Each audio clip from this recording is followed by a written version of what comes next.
Assalamualaikum dan salam sejahtera. Saya Nur Hafizah akan membentangkan serba sedikit berkenaan latar belakang Mr. DIY. Jadi Mr. DIY mula ditubuhkan pada Julai 2005, yang mana kedai pertamanya bertempat di Jalan Tunku Abdul Rahman. Kedai pertama ini adalah seakan-akan kedai hardware yang biasa kita lihat di luar sana. Kini Mr. DIY lebih moden dan menarik, di mana semua keperluan keperluan rumah boleh didapati di bawah satu bumbung. Ini bersesuaian dengan visi Mr. DIY untuk menjadi peruncit barangan keperluan terbesar di Malaysia dan Asia. Jadi Mr. DIY sentiasa memastikan barang yang ditawarkan adalah memenuhi keperluan pelanggannya yang berbeza-beza. Jadi misinya untuk mencipta jenama runcit yang diiktiraf di peringkat global. Jadi Mr. juga sentiasa mengekalkan pelbagai jenis barangan yang berkualiti dan berbaloi dengan pegangan teguh ke atas motto yang sentiasa dipegang oleh mereka, iaitu always low price.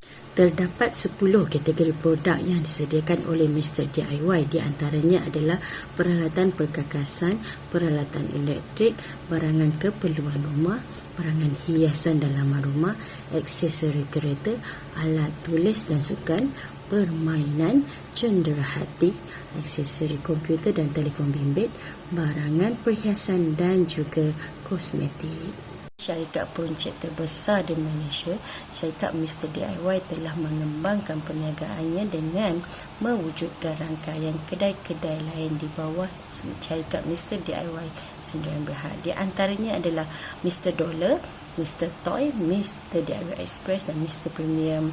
Kedai-kedai ini merupakan antara inisiatif Mr. DIY untuk memberikan kepuasan maksimum dan servis terbaik kepada semua pelanggan sasarannya dengan mempelbagaikan produk dan perkhidmatan yang diberikan. Sebagai contoh, Mr. DIY Express yang diberikan adalah bersesuaian kepada pelanggan yang sering membuat belian secara online.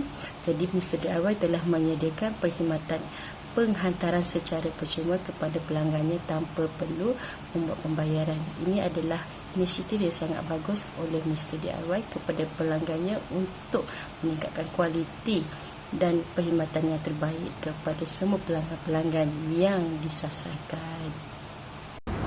Saya akan menerangkan berkaitan pesaing-pesaing bagi syarikat Mr. DIY, di mana seperti kita sedia maklum, saingan akan sentiasa wujud bagi perniagaan, tidak kira apa jenis perniagaan yang terlibat sekalipun. Setiap perniagaan akan sentiasa menghadapi saingan, di mana ianya akan memberi kesan dari segi positif maupun negatif.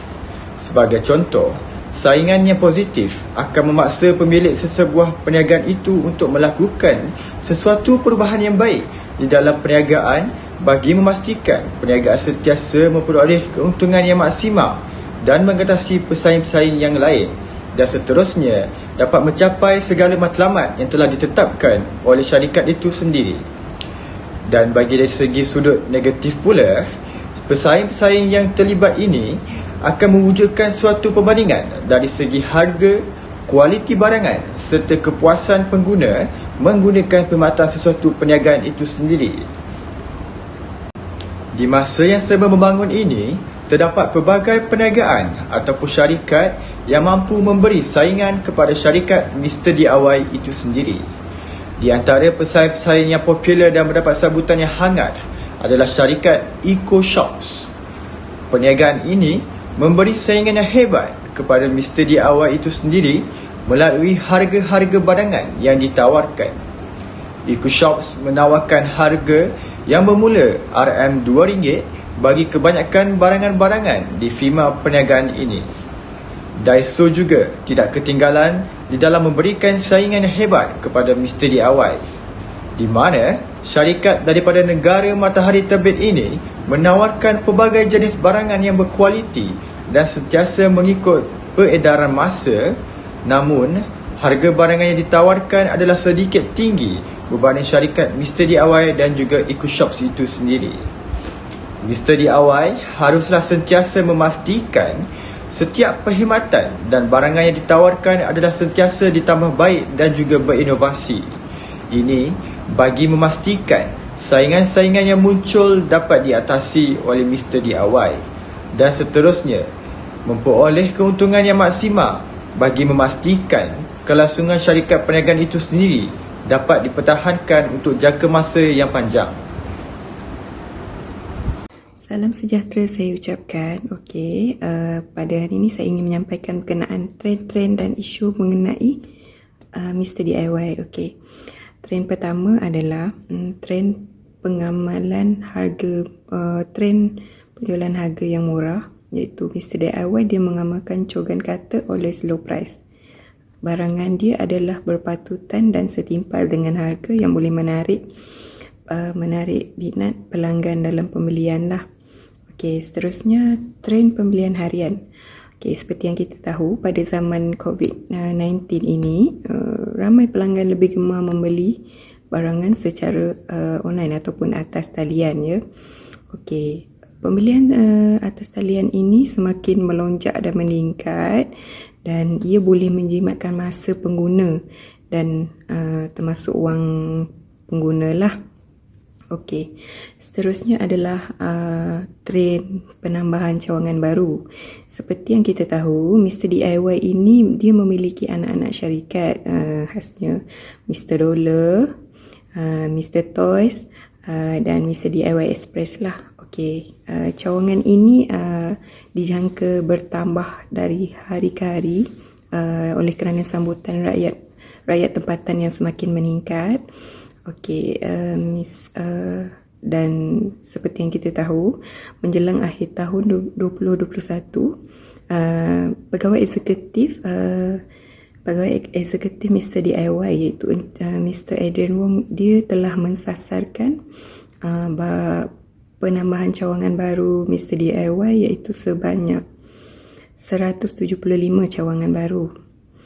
Okey, seterusnya trend dalam usaha daya maju pada musim pandemik COVID-19 ini. Okey, Mr. DIY dia tetap mengekalkan prestasi jualan dengan menghasil dan mengedarkan barang-barang ataupun peralatan pelindungan diri lah, seperti pelitup muka, penghadang muka dan peralatan pelindungan diri iaitu PPE kepada pejabat kesihatan yang ada di Malaysia inilah.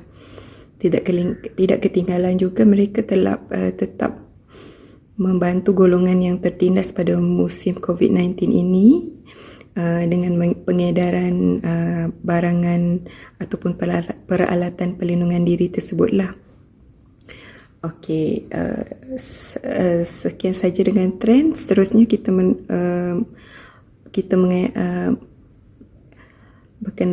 kita meneruskan dengan isu-isu yang terdapat dalam Mr. DIY inilah. Okey, yang pertama adalah isu tarik balik barang. Seperti yang kita tahu, pada tahun 2019 terdapat isu barangan aksesori, merupakan pelekat aksesori yang dia berbentuk tapak kaki dan mempunyai cetakan kalimah Allah dan Muhammad. Mr. DIY telah menarik balik barangan tersebut secara serta-merta kerana dia mempunyai unsur-unsur negatif yang boleh unsur-unsur negatif terhadap pelanggan Muslim lah. Okey, seterusnya berkenaan isu pekerja pula. Isu kedua, isu pekerja. Okey, isu pekerja ni biasa dikaitkan isu gaji lah, gaji pekerja. Seperti yang kita tahu, Mr. DIY sekarang ini telah ditubuhkan di merata tempat lah, khasnya di bandar dan maupun luar bandar.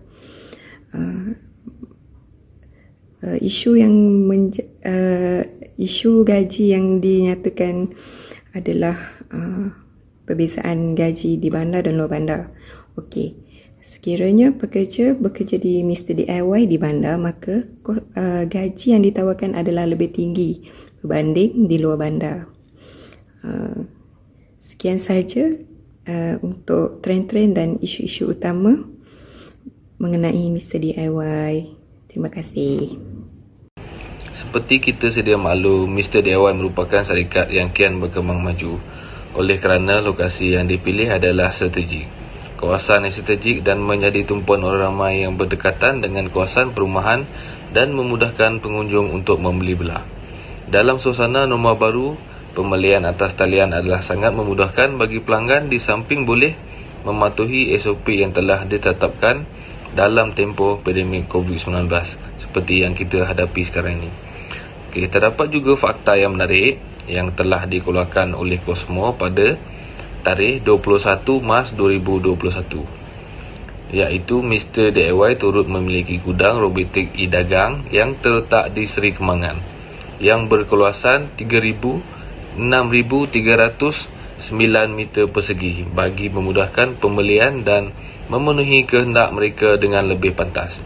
Di samping itu, Mr. DIY juga mempunyai kelemahan apabila wujudnya masalah tenaga kerja yang mahir.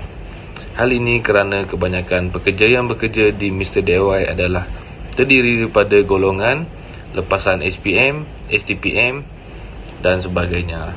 Itu diklasifikasikan sebagai kerja sementara. Dalam urusan perniagaan mesti ada ancaman. Begitu juga dengan syarikat DIY di mana terdapat persaingan dengan syarikat yang lain turut sama-sama naik. Misalnya, lambakan kedai RM2 di negara Malaysia yang memboleh menggugat keuntungan dan jualan Mr. DIY. Dalam masa yang sama, persaingan gaji dengan syarikat yang lain turut menjadi ancaman buat syarikat DIY di mana pekerja akan memilih syarikat yang menawarkan gaji yang lebih lumayan.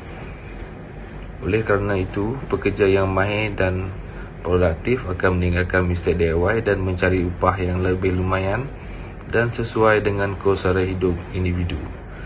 Jadi dengan itu, Mr. DIY perlu mengambil peluang pekerjaan platform atas talian di mana membolehkan Mr. DIY dalam persaingan dengan syarikat yang lain bagi memudahkan proses pengambilan pekerja. Akhir sekali, penawaran produk yang lebih banyak dan memiliki harga yang berpatutan. Kesannya, Mr. DIY yang terkenal dengan slogan Always Low Price menerima anggaran 110 juta pelanggan setahun dan angka tersebut akan dijangka terus meningkat. Sekian saja untuk penyampaian berkenaan dengan kekuatan, kelemahan, peluang dan ancaman dalam Mr. DIY. Sekian, terima kasih. Assalamualaikum dan salam sejahtera. Saya akan menerangkan mengenai tajuk Hala Tuju serta Masa Depan Syarikat Mr. DIY. Mr. DIY mempunyai modal perniagaan yang berdaya tahan yang mampu menggalakkan pertumbuhan pendapatan yang lebih stabil. Ini didorong oleh perkembangan rangkaian dan pertumbuhan jualan kedai Mr. DIY yang semakin meningkat. Syarikat ini semakin dipercayai ramai dan merupakan salah satu daripada syarikat yang menerima anugerah syarikat terurus terbaik Malaysia oleh Default Private pada September tahun lalu. Pengiktirafan ini membuktikan kecemerlangan organisasi dan sumbangan Mr. DIY terhadap industri dan ekonomi negara sekaligus membuktikan jenamanya terkenal dan dihormati. Mr. DIY sentiasa berusaha untuk kekal relevan dalam memenuhi keperluan dan kehendak masyarakat di samping menyediakan nilai terbaik pada para pelanggannya. Mr. DIY yang kini telah tersenarai dalam Bursa Saham Malaysia dilihat mempunyai potensi pertumbuhan yang mampan berikutan pertumbuhan industri pembaikan rumah yang kukuh serta peningkatan sumbangan daripada jenama baru dalam tempoh masa yang panjang mampu menjadi pemangkin dan penaik tarafan semula saham syarikat ini. Bagi potensi aliran pertumbuhan syarikat, Mr. DIY mempunyai kelebihan dalam pasaran runcit negara dengan melakar kejayaan dan terus berpotensi sebagai penyedia barangan kediaman terbesar di Malaysia. Dalam platform ini, Mr. DIY mampu mensasarkan lebih daripada 100 juta transaksi yang boleh diperolehi hasil daripada jualan bagi tahun 2021. Ia seiring daripada pencapaian transaksi bulanan yang telah berjaya direkodkan oleh Mr. DIY yang hampir mencecah sekitar RM10 juta setiap bulan. Dengan potensi perniagaan dan perkembangan syarikat yang semakin baik kini, Mr. DIY sedang merancang untuk memperluaskan cawangannya di seluruh Malaysia bagi memenuhi populasi penduduk yang hampir 33 juta orang. Ini dapat dilihat dengan lonjakan untung bersih Mr. DIY kepada RM83.13 juta yang menunjukkan bahawa pasaran runcit negara kini semakin rancak dan memberikan peluang yang baik kepada Mr. DIY sebagai penyelia barangan kediaman yang termuka. Masa depan syarikat kelihatan cerah dengan pelibatan teknologi dan diupdatasikan oleh Mr. DIY. Di samping harga produk jualan yang sentiasa berdaya saing, memberikan impak yang sangat baik kepada syarikat berbanding pesaing-pesaing yang lain.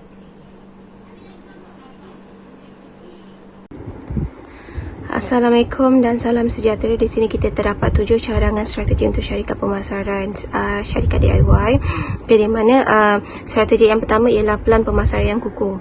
Di mana Mr. DIY sendiri perlu merancang strategi yang mantap, di mana ini merupakan salah satu faktor kejayaan sesebuah perniagaan. Okey, Mr. DIY perlulah meneliti keperluan dan kehendak pelanggan di pasaran. So, dengan menggunakan 2 kaedah lah, iaitu kaedah jangka pendek dan jangka panjang. So, kaedah ini mampu menjadikan pelan pemasaran lebih teratur dan meningkatkan jualan produk. Okey. Yang kedua ialah mengenal pasti pesaing. Okey, Mr. DIY haruslah meneliti pesaing mereka sebelum melancarkan sesebuah produk baharu di pasaran. So, ini bukanlah strategi untuk melemahkan perniagaan orang lain. Sebaliknya, ia digunakan bagi memastikan dan menghalang sebarang persamaan dalam reka bentuk ataupun kaedah pemasaran. Okey, so yang ketiga ialah pembungkusan produk yang menarik. Okey, sebelum memasarkan produk baharu, cara pembungkusan juga tersebut adalah amat penting lah, kerana ia dapat menarik minat pelanggan untuk membeli. Okey, selain daripada kualiti produk, pembungkusan mempunyai keupayaan tersendiri dalam mempengaruhi keputusan pelanggan. Okey, so yang seterusnya ialah strategi 3 penjuru dan usaha sama syarikat, di mana Mr. DIY sendiri telah menjalankan kerjasama bersama syarikat Tashengo, di mana kedua-dua pengguna untuk rangkaian ini mendapat faedah yang samalah. Sebagai contoh, pengguna Tashengo boleh reload ataupun menambah nilai di mana-mana cawangan Mr. DIY sendiri. Di samping boleh membuat pembayaran secara dalam sistem e-wallet. Okey, seterusnya kita ada strategi menentukan lokasi jualan produk. Okey, di mana hakikatnya perdagangan internet semakin popular dalam sektor komersial hari ini, tapi tidak mengurangkan hakikat bahawa menawarkan barangan secara fizikal juga adalah amat penting. Sebagai peniaga, syarikat Mr. DIY perlu bijak dalam memilih lokasi yang strategik. Lokasi yang strategik ini mampu menyumbang kejayaan sesebuah perniagaan. Okey, seterusnya ialah tawaran promosi. Okey, di mana tawaran promosi ini tidak boleh dibuat secara rawak mengenai harga barang. Ia perlu diambil kira perlu diambil kira atau menangani isu kos dan juga keuntungan. Okey. Strategi promosi ini perlu dibuat secara win-win ataupun menang-menang, so di mana dapat memberi manfaat kedua-dua kepada perniagaan dan juga kepada pelanggan. Okey, seterusnya ialah capai matlamat pasaran anda. Okey, perkara yang perlu dan paling penting untuk dicapai, tidak kira berapa lama atau baru syarikat tersebut di pasaran. Okey, syarikat Mr. DIY perlu merancang strategi untuk mencapai matlamat dan kejayaan perniagaan dengan menggunakan kaedah paling berkesan untuk menyasarkan pelanggan yang biasa membeli barangan dengan atribut yang setanding dengan syarikat DIY. So, dengan cara ini ia mampu memujuk pelanggan untuk beralih daripada pilihan mereka kepada produk syarikat Mr. DIY. Dapat saya rumuskan daripada pembentangan ini, produk dan perkhidmatan yang ditawarkan oleh syarikat Mr. DIY adalah produk dibuat khas untuk menghasilkan kualiti terbaik pada harga yang berpatutan dan boleh diakses oleh semua golongan masyarakat. Mr. DIY kini menjadi pilihan semua yang menawarkan lebih daripada 18,000 jenis produk untuk semua pelanggan. Mr. DIY telah bekerjasama secara langsung dengan pengeluar terkemuka antarabangsa dengan memastikan setiap produk yang dihasilkan sentiasa memenuhi piawaian industri seperti sirip agar selamat digunakan oleh semua pelanggan. Mr. DIY juga akan sentiasa berusaha untuk menyediakan rangkaian produk yang berkualiti dan mampu bilik bagi memenuhi keperluan pengguna yang semakin meningkat. Produk yang ditawarkan di kedai Mr. DIY adalah seperti cenderamata, hadiah, bahan-bahan dekorasi, bahan perhiasan, kosmetik, peralatan pertukangan dan sebagainya. Mr. DIY juga menyediakan kemudahan penghantaran dengan bayaran yang murah bagi setiap pembelian yang dibuat dalam tempoh 24 jam kepada pelanggannya. Saingan akan sentiasa wujud bagi sesebuah perniagaan itu, tidak kira apa jenis perniagaan yang terlibat sekalipun. Mr. DIY mengambil langkah dengan mewujudkan 35 cawangan baru untuk memudahkan ramai lagi pelanggan membeli barangan yang diperlukan seharian. Walau bagaimanapun, kualiti barangan adalah berpatutan dengan harga yang ditetapkan dan sesuai digunakan untuk kehidupan seharian. Mr. DIY juga merancang pelaburan RM5 juta untuk membina kilang robotik, menjadikan satu inisiatif yang membolehkan Mr. DIY untuk memproses pesanan barangan dalam talian dengan 3 kali ganda lebih cepat daripada sebelumnya. Dengan potensi perniagaan dan perkembangan syarikat yang semakin baik, Mr. DIY sedang merancang untuk memperluaskan cawangannya di seluruh Malaysia bagi memenuhi populasi penduduk yang hampir 33 juta orang. Masa depan syarikat kelihatan cerah dengan pelibatan teknologi yang diadaptasi oleh Mr. DIY. Sekian saja pembentangan dari kumpulan kami mengenai salah satu syarikat yang tersenarai di Bursa Saham Malaysia, iaitu syarikat Mr. DIY. Diharap dimaafi atas kekurangan ketika kami membuat pembentangan ini. Yang baik itu semuanya dari Allah SWT dan yang lemah itu dari diri kami sendiri. Saya sudahi dengan ucapan sekian, terima kasih.